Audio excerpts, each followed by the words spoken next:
है मसीह का प्यारा वचन, ये है वचन, प्यारा वचन, यीशु मसीह का प्यारा। परमेश्वर के धन्य नाम की महिमा हो।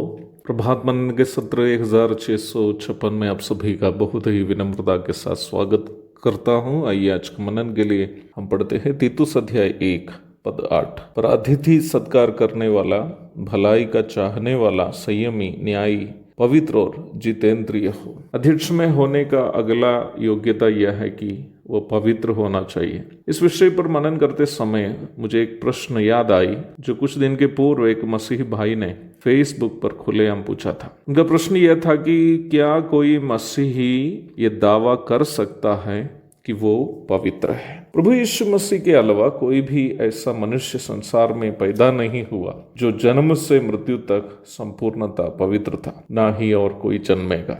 सभी मनुष्य पाप में पैदा होता है और अपनी मृत्यु तक, नहीं तो प्रभु यीशु मसीह के आगमन तक, पाप से प्रदूषित शरीर में ही जीवन बिताते हैं। परंतु जब एक व्यक्ति प्रभु यीशु मसीह पर विश्वास करता है तो प्रभु यीशु मसीह की धार्मिकता की परिपूर्णता अर्थात उनका पवित्रता उस व्यक्ति का भी पवित्रता के रूप में परमेश्वर गिरने लगता है। रोमी अध्याय 4 पद 20 से 25 तक पढ़िएगा। इस प्रकार यीशु मसीह पर विश्वास करने वाला हर एक व्यक्ति को, यद्यपि वो शारीरिक रूप में पाप से प्रदूषित ही क्यों न हो, पवित्र का दर्जा प्राप्त हो जाता है।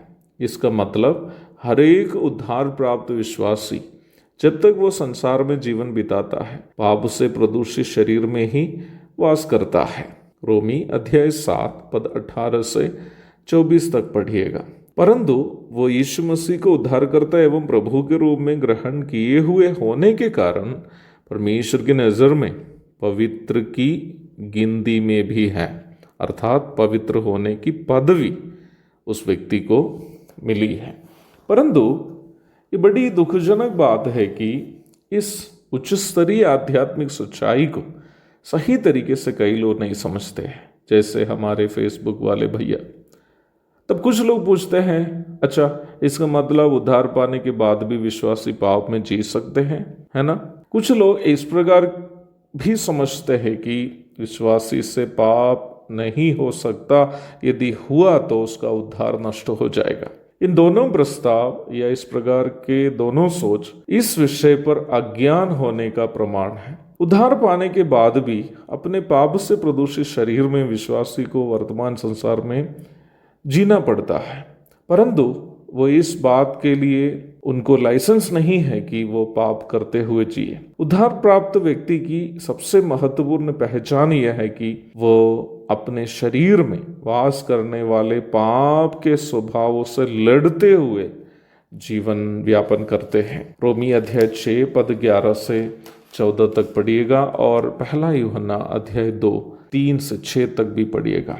मान लीजिए उनसे कोई पाप या गलती हुई तो उद्धार प्राप्त विश्वासी की पहचान यही है कि वो जल्दी से जल्दी अपने पाप को अंगीकार करते हैं और प्रभु से मेल मिलाप करेंगे।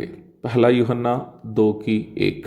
नया नियम के परिप्रेक्ष्य में पवित्र शब्द की परिभाषा यही है। पवित्र का दर्जा प्राप्त विश्वासी अपने जीवन में कमी घटी होने पर पश्चाताप करके परमेश्वर से मेल मिलाप में वापस आकर जीवन बिताने लगते हैं। नए नियम के अनुसार पवित्र रहने की परिभाषा यही है।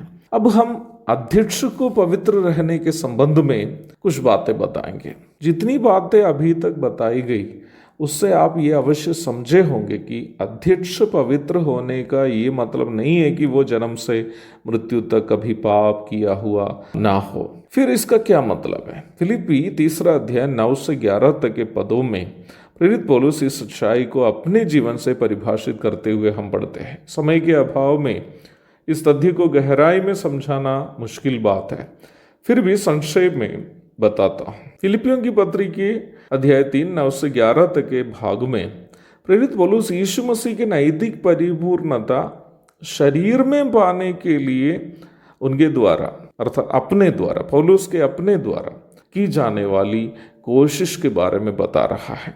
बाइबल के परिप्रेक्ष्य में पवित्र रहना या पवित्रता में बने रहना आदि का मतलब प्रभु यीशु मसीह के पवित्रता की परिपूर्णता हासिल करने हेतु उद्धार प्राप्त विश्वासी के द्वारा की जाने वाली कोशिशें है। कोशिश का मतलब है पवित्र प्रार्थना एवं वचन की मदद से प्रत्येक दिन या प्रत्येक पल पाप से बचकर जीने की कोशिश। निम्न बात में कलीसिया के सामने नमूना दिखाना अगुवों का दायित्व है। अगुवे इस बात को कलीसिया के सामने अपने जीवन से प्रस्तुत करना है कि कैसे एक विश्वासी वर्तमान संसार में जीवन बिताते वक्त अपने पापमय शरीर के जो पाप से प्रदूषित स्वभावों से लड़ते हुए पवित्रता के साथ जीवन बिता सकते हैं। इस विषय का नमूना अगुवों को कलीसिया के सामने दिखाना है ताकि विश्वासी भी पवित्रता में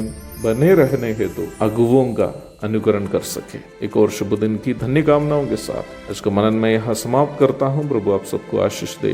आमीन। भोजन है आत्मा में भूखे कोय, पानी है आत्मा में प्यासे कोय, पालन जो करते हैं उसके लिए आशीष पाने का साधन है। ये है वचन, प्यारा वचन, ईशो